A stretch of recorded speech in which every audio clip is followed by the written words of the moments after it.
This next one here is asking you to find the zeros. Now remember that zeros is the same thing as roots or x-intercepts, okay?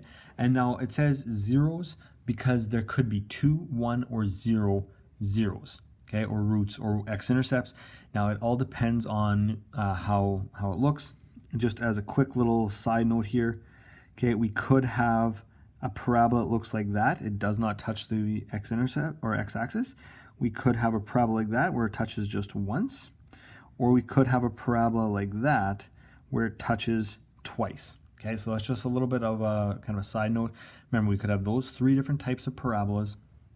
It might not touch at all, it might touch once, or it might touch twice. Okay, it might cross over exactly, or it might just tap and go up, or it doesn't go there at all. Now to do this algebraically, we're going to have to factor our trinomial, okay, or our quadratic, the same way we did back in grade 10. So if you think back to grade 10, we're going to be factoring our trinomial. Okay, so we have y equals x squared minus 6x plus 8. Okay, and now to solve for 0, okay, we make this 0. We have 2 x's, one is squared, one is not. So it just makes it's a whole lot harder to find it unless we factor it out.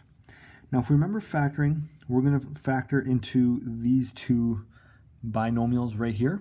Okay, these 2 first ones are going to multiply to get x, so that's going to be x times x. And these 2 are going to multiply to get 8. But remember, we need to find 2 that multiply to 8 and add to -6. And that's going to be -2 and -4. And so we factor it out as such. Now again, if you don't remember that, I have a couple videos I can send you as well of factoring.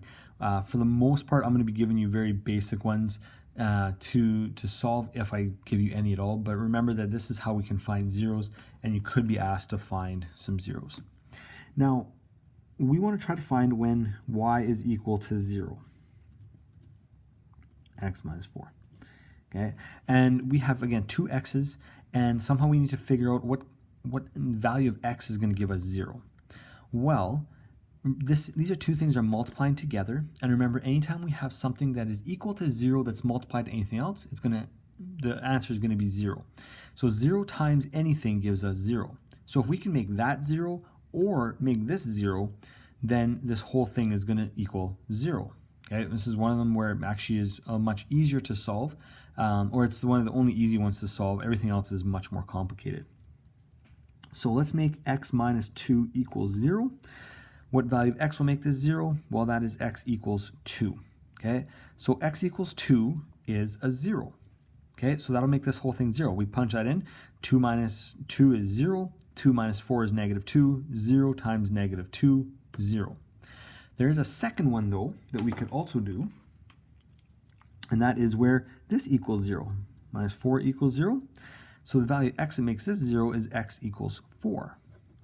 There's 2 of them, right? 4 minus 2 is 2. 4 minus 4 is 0. 2 times 0 is 0. So this one will also make it 0. Okay? So in fact, there are 2 zeros. X equals 2 and 4. Okay? And that's how you can write it out right there. There's 2 zeros. X equals 2 and x equals 4, or x equals 2 and 4 are going to be that one was going to look like this because the a is positive, so it's going to go up. It's going to have 2 different zeros, and that's going to provide us the zeros to our question right there.